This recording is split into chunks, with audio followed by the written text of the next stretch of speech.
occupations. If there is a front line, Israel is on the front line. How? Maybe that will be part of your questions and my trying to answer them. I thank you.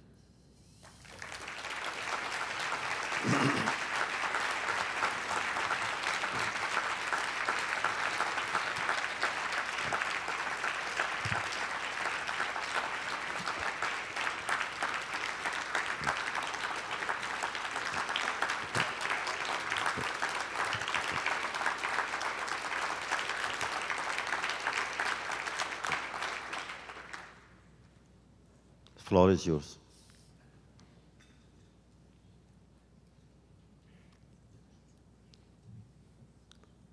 If you have no questions, I'll tell you a story.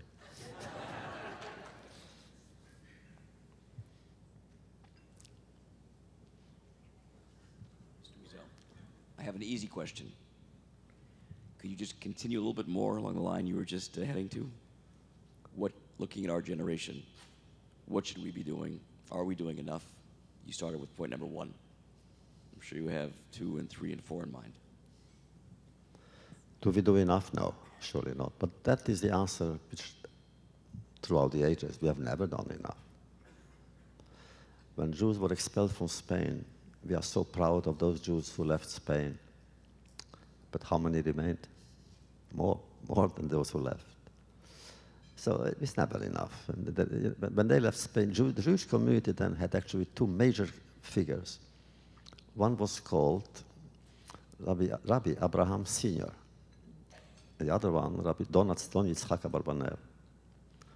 Abraham Sr. was also a very learned man, an advisor to the king and queen, very wealthy.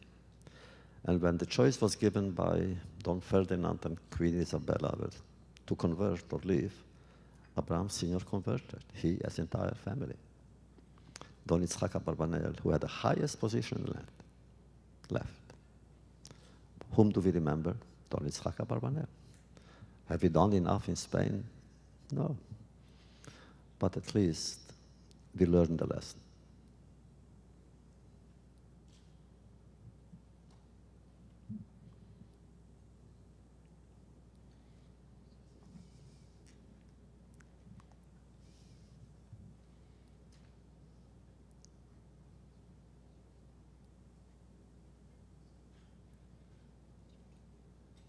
I'm Liz Goldhirsch from the Goldhirsch Foundation. What would you say your foremost priority for funding is in Israel? The priority in Israel? If you could choose, what would be your advice? What to do? Look, to help anyone. The choice is so great and so vast. Whatever you choose in Israel to help is good. Some of them help, let's say, the Varleman HaChayal, the soldiers.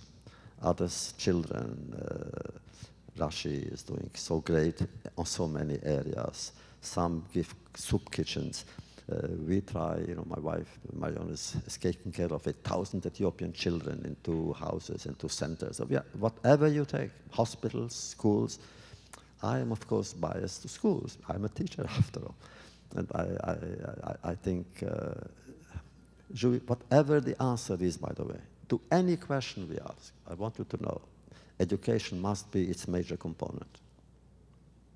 That means to have the good teachers. If I had power in your communities, or any community, I would say that teachers, Jewish teachers, should be the best paid civil servants in the land.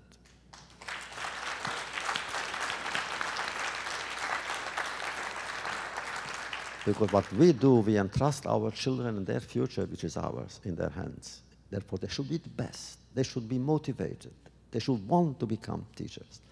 So, of course, education must be a priority. I'll give you an example, then I'll hear your question, of course.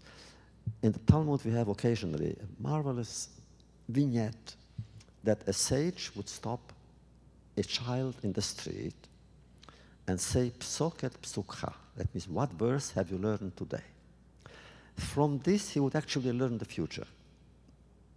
Come on.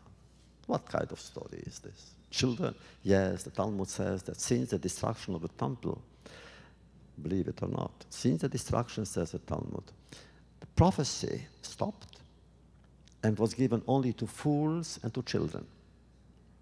Children, okay, fools. Maybe fools are those who believe in that, but you know what? But truth is, my feeling is now, in those times, to teach and to learn was dangerous. The Romans actually imposed capital punishment, Rabbi Akiva, Rabbi Hanan ben Travion. And for a sage to stop a child in the street and realize that the child has learned something, that was the great joy and the great hope that that sage had that day. Now tell me, suppose you go in the street here, Tampa or Phoenix in Arizona, and you see a Jewish child there, and you say to the child, what is your name? Psoket psukha. The child would look at you crazy. What are you, son? Who are you? What are you talking to me? I would like that every Jewish child, when asked, should know what the question is, and if possible, even the answer.